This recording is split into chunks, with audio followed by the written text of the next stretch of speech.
If you are searching for butter chicken masala and YouTube led you to this, then I first must apologize. But I don't think that is very likely, given the fact that none of what I ever cooked has hardly resembled what I wanted to. So, keeping that out. But if you're here for something else, then also I must warn you that this is just a young guy fearing forgetfulness is here to talk about what he has read in the last week or so and try to share with you guys, and at the same time to make sure that he remembers what he has read. Well, so my experience or my reading experience regarding Indian politics has actually been quite limited. In the last few years, I just had my focus mainly on international relations. But Indian politics, I've been some level of observer, but I never actually went through any theoretical exposition of the same.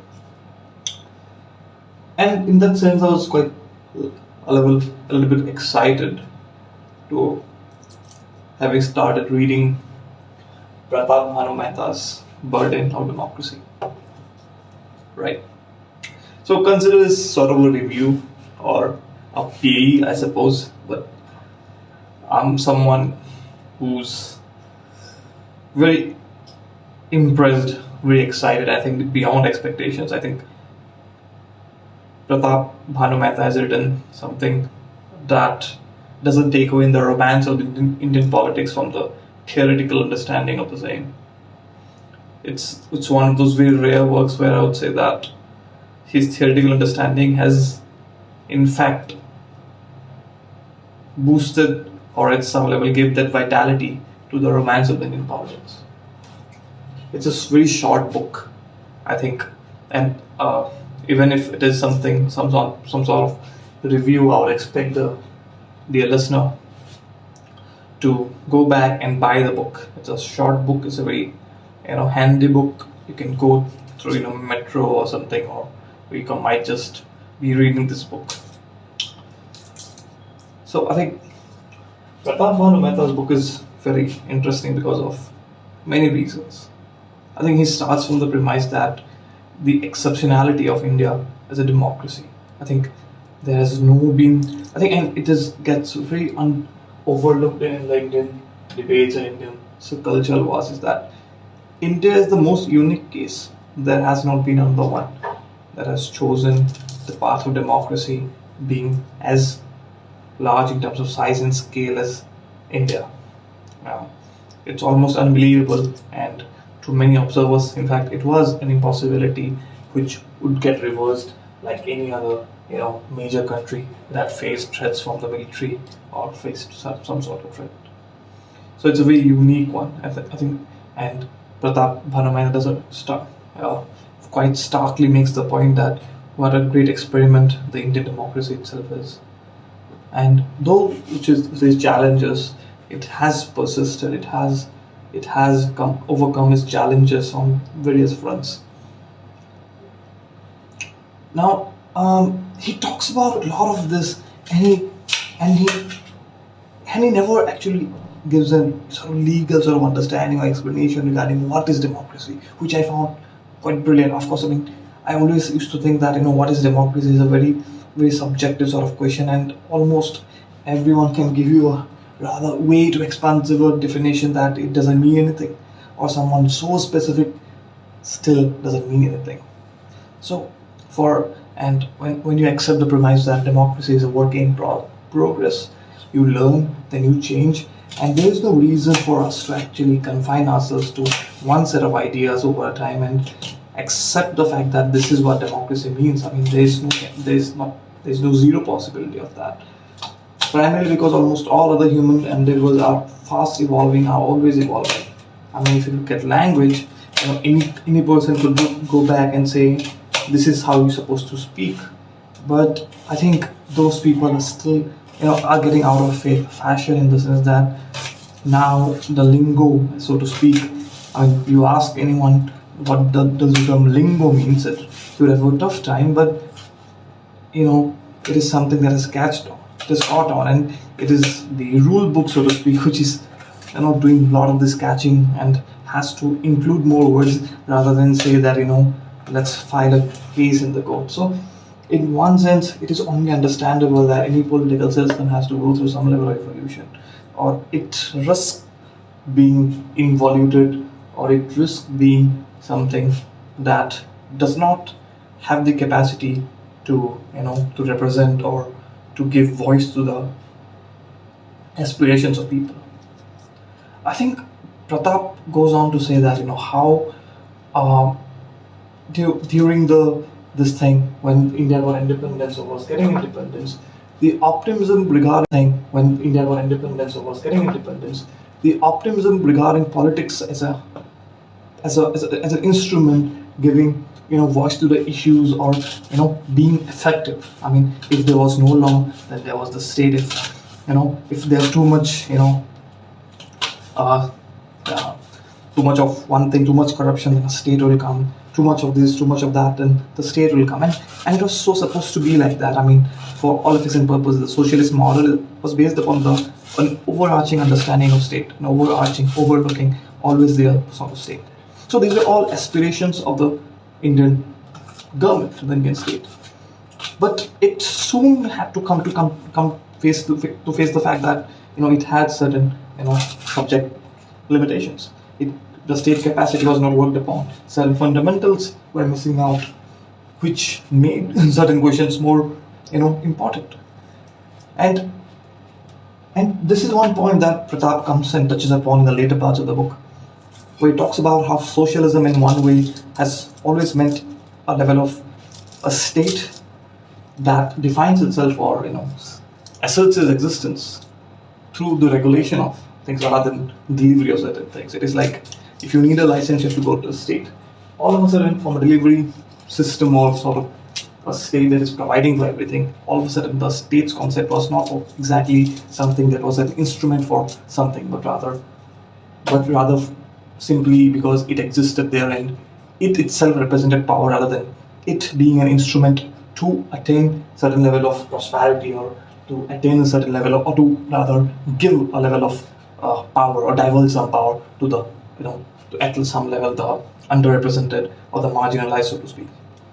That is, you could see that in a lot of ways, that um, that being what needs to, like, it is something that could be seen in almost all election cycles, is that the fact is that no party expressly has to have any sort of space for the manifesto, in the manifesto, for what it will do for which caste and for by what margin. They just make it explicit by getting getting that sort of communities person fighting the elections.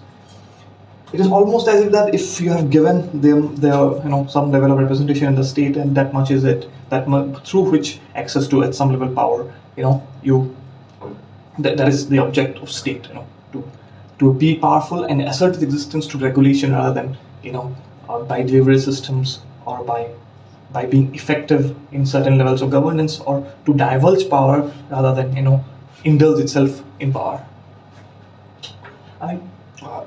And he goes on to say that in the later parts of this book, that in because of this notion that state is there, and as long as you are associated with the state, the power excess is there, and therefore you are represented, you are strong, which also gives away the perception, or it's I guess a logical conclusion within it, is that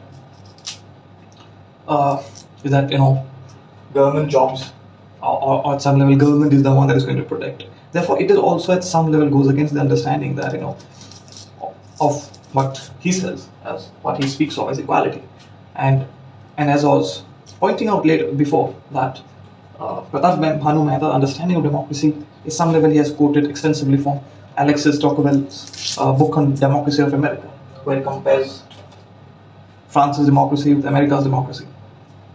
So he talks about what happens in inegalitarian societies to explain what happens in egalitarian or some level democratic societies. And equality at some level as a concept is inherent or is something that is necessity.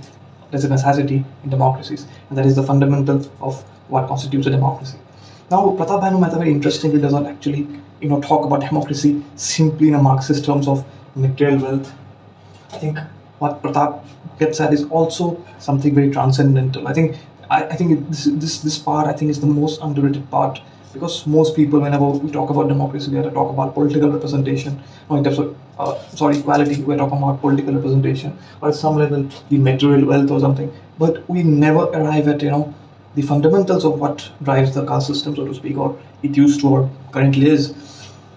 What drives this marginalization, first of all, and what is equality without dignity, and that dignity can always come through being not under someone or being facilitated by someone, so that you remain in debt forever. I mean, that doesn't take away from that, doesn't actually bode well with the understanding of equality. Equality means that you are capable of standing up for yourself, and that would mean, from Pratap's perspective, that it has to be in the realm of free market.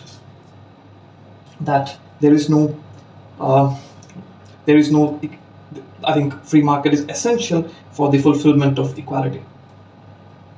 So I think, and it is revolutionary because of the fact that it differentiates between how much of this mobilization of different groups of marginalized groups, so to speak, have been unable due to large cost rally for their for treatment or correction to the marginalization they have faced over the years. Now the fact is that what Pratap speaks about, and the most interesting part of the way caste politics has come out, is that we have made a choice of having at least caste politics over politics over caste, and I think that's the most interesting part. Now and I think he makes also the point that for so long the caste politics has actually been not caste against caste politics, anti-caste, but rather anti-upper caste. That it has come at the expense of certain things, and it's not about. It's always it always runs away from the fundamentals of caste. It doesn't try to get into the root of that. It always wants to have some level of representation, but it is never wired towards actually transcending that very caste identity.